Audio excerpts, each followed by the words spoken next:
Dobrý deň, pani Monika. Vy ste u mňa prvýkrát na výklade kariet, tak hneď na začiatok som vám spravila taký kratší numerologicko-karmologický rozbor. Vy tu máte rovinu empatiu, to znamená bystrá inteligencia. Máte prirodzený súcit, zo všetkého vy vyjaznete a dokážete sa chopiť každej jednej príležitosti. Ste láskavá, pozorná a citlivá, i keď to nemusíte dávať hneď najavo. Ďalej tu máte rovinu senzitivity, ste chápavá, veľkorysá, vkladáte veľkú hĺbku do svojej práce, ste zraniteľná ako slovami, tak i skutkami. Mávate výbuchy plaču alebo steku, no veľmi rýchlo to vždy u vás pominie. V karmickej numerológii ste tzv. Jarná zem, sledujete dnes mnoha smerov, máte záujem o vedu, umenie, prírodu, ste skôr idealistická než praktická. Úspechu docielujete veľmi pomaly a to vytrvalou prácou. Nerada sa meníte a máte problém sa prispôsobiť k náhlej zmene. Robíte rýchle rozhodnutia, no máte slabinu, ktorá vám chýba praktická schopnosť učiniť hlavný krok. V milostnom vzťahu ste vážna. Vo vašom dátume narodenia tu vidím izolované čísla, izolované jednotky, hneď niekoľko. Čo to znamená? Izolácia rovná sa komplikácie. Ak by ste mala záujem o vypracovanie kompletného numerologického a karmologického rozboru, tak mi kľudne dajte vedieť. Robím k tomu i ročné životné vibrácie, čo znamená, že je to tzv. V úvodzovkách horoskop, aby ste vedela, čo vás čaká na daný rok, alebo čomu sa máte možno vyhnúť, vyvarovať. Tak, pani Monika, čo sa týka výkladu, tak ja vždy začínam s tým, že sa pozriem, ako je na tom klient energeticky, takže pozrieme sa na vás, ako ste na tom energeticky a potom sa nám bude všetko vyvíjať a ukazovať ďalej. Tak.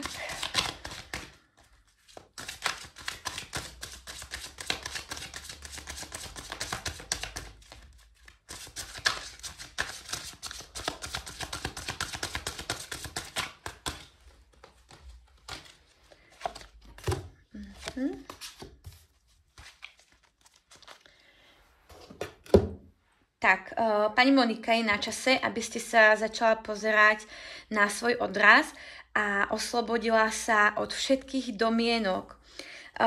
Predstavu, ktorú máte, je len z názorov druhých ľudí okolo seba, čo máte. Nebuďte tak zvaná ovca, ako na tomto obrázku, ale buďte ako tento lev.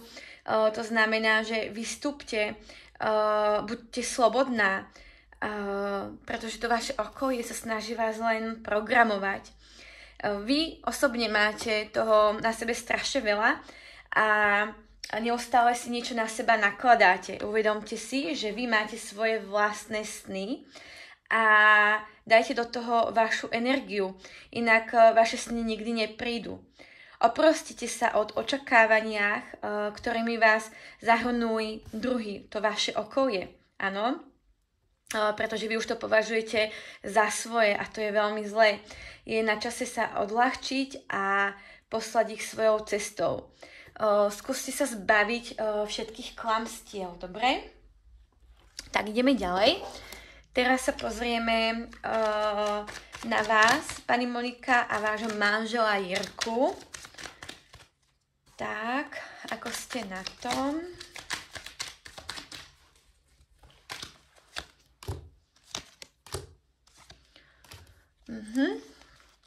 Dobre, čo sa týka takže vášho vzťahu s manželom, tu je všetko v poriadku, vidím tu šťastné chvíle, je tu pohoda, harmónia vzťahu, sú tu krásne časy, rozumiete si s manželom vo všetkých oblastiach, je to vlastne, teraz začína byť ideálna doba na plánovanie, možno aj nejakého odpočinku, nejakú krátku dovolenku alebo nejaký predĺžený víkend, ktorým by vám obom pomohol, áno.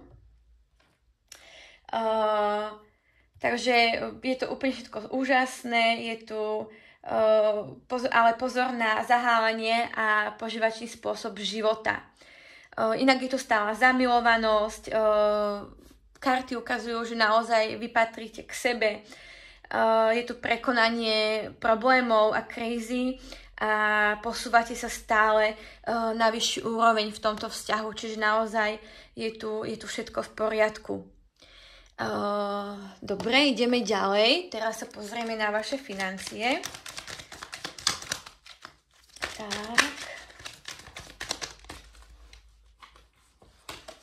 Tak hop, vypadli mi teraz karty. Dobre, čo sa týka vašich financií, je tu hojnosť, je tu bohatstvo. Áno, idú k vám nové príležitosti a možnosti, vidím tu prosperitu a spokojnosť. Je však potrebná tá vaša vlastná iniciatíva. Nezostávajte na starých zabehnutých zvykoch.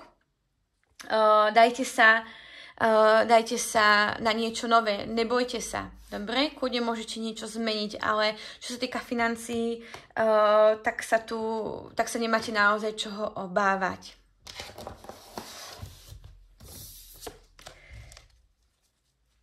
Tak, ďalej ste sa ma pýtala na zdravie. Na zdravie výklad nerobím, ale pozriem sa, či nám tam karty ukážu, čo sa týka teda tej zdravotnej stránky, či by ste mala niečo podstatné vedieť. Áno, ale bude to také okrajové. Nepôjdem do hĺbky. Tak.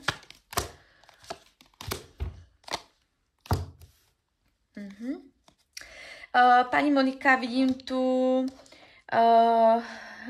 tu problém s ladvinami. Dajte si pozor na to, aby ste neprechladla. Potom tu vidím nejaké problémy, drobné kloby, nohy, ruky a pozor na cievy na ruke. Dobre? Tak. Teraz sa pozrieme na vášho syna Daniela. Ako sa mu bude dariť na tej strednej škole. Syn Daniel.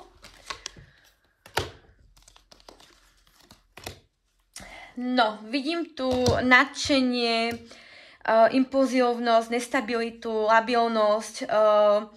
Bude takzvané raz hore, raz dole. Všetko prekoná bez väčších ťažkostí, nemusíte sa báť. Má vlastne dobrý postoj k tomu. Bude takzvané plávať s prúdom, ale je tu aj nejaká nezodpovednosť, áno. Budú tam nejaké rozpory, hádky, bude si chcieť dať svoje záujmy, uplatňovať, hej. Vám sa to možno nebude páčiť, ale on si pôjde proste za svojím. Dobre? Ďalšia vaša otázka, ktorá bola, tak bolo vzťahy vašich dcer Veroniky a Martiny.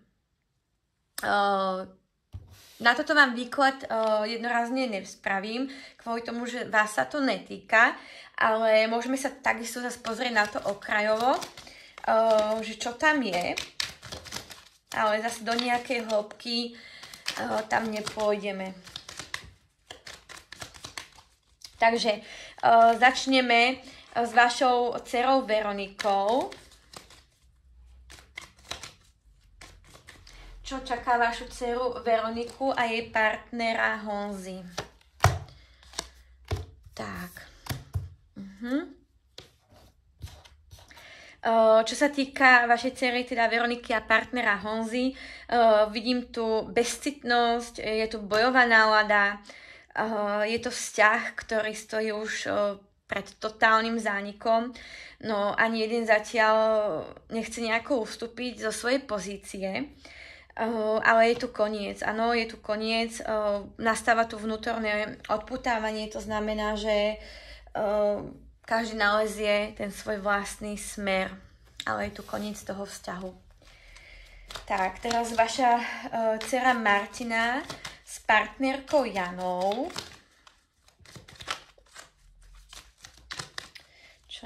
Čo nám karty ukážu. Tak, padli mi 3 karty. No, vaša dcera Martina s partnerkou Janou, vidím tu radosť, pekné časy, vychutnávanie si tohto dobrého vzťahu, ale je tu aj nejaké trápenie, nezvláda tú samotu, má na sebe nejakú zodpovednosť a cíti ako také veľké bremeno, keby mala na sebe. Ale keď všetko zvládne, bude na seba veľmi pyšná a objaví svoju vnútornú silu a otvoria sa jej nové obzory. Tak, ďalej sa pozrieme na vašu prácu.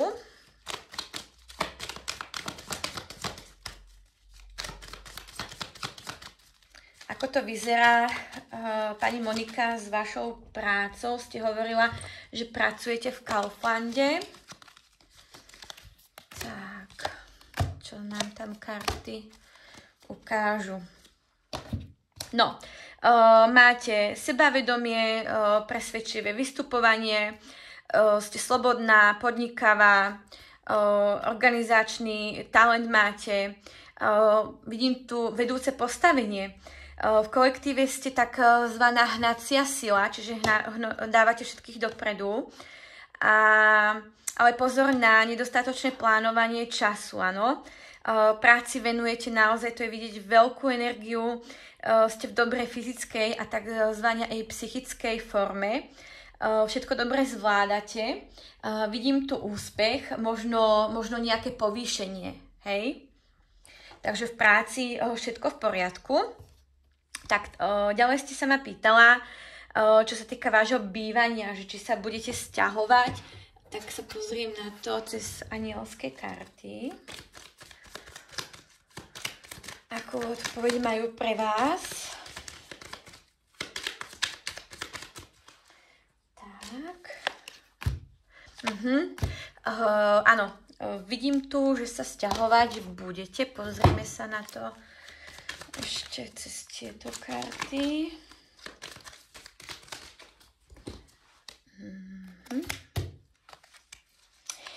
Áno, vidím tu úspech, čiže nemáte sa čoho báť, ak k tomu sťahovaniu príde.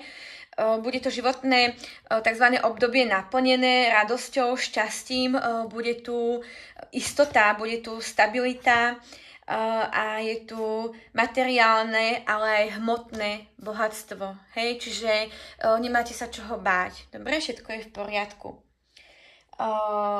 Pani Monika, teraz na záver sa pozrieme na vás a čo vám odkazujú karty svetla. Nejaká rada pre vás.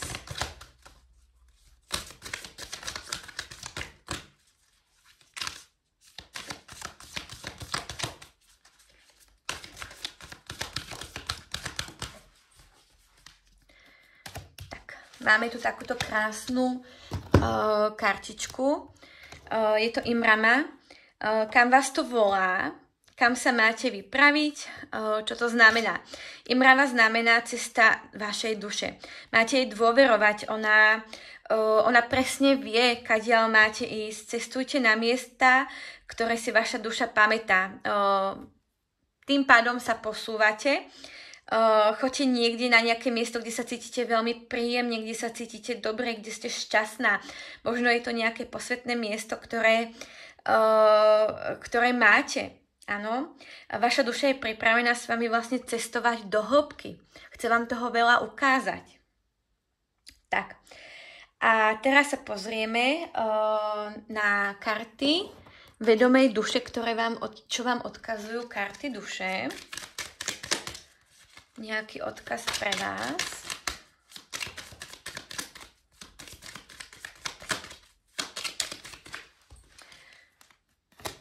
Tak, pani Monika, myslím si, že nie je čo dodať. Posvetné miesto. Čo to znamená? Karty vám odkazujú, že máte ísť do prírody, kde nájdete kľud, alebo na nejaké pekné miesto, kde sa cítite bezpečne, kde ste spokojná. A opäť vás to smeruje, aby ste si našla nejaké to posvetné miesto, ktoré ste mala vlastne aj v tých predchádzajúcich kartách. Je jedno, kde to bude, a ak také miesto nemáte, tak si kľudne také miesto môžete vytvoriť, ak máte možnosť u vás na záhrade. Pri tichom prostredí na tomto mieste budete schopná prijímať blahodárne liečivé energie prírody. Tak, to je z môjho hľadiska všetko. Dúfam, že ste bola spokojná s výkladom. To, čo karty chceli odhaliť, tak to som vám všetko povedala. Budem rada za vašu odozvu, či sa vám výklad páčil. Tak majte sa pekne a prajem vám veľa úspechov.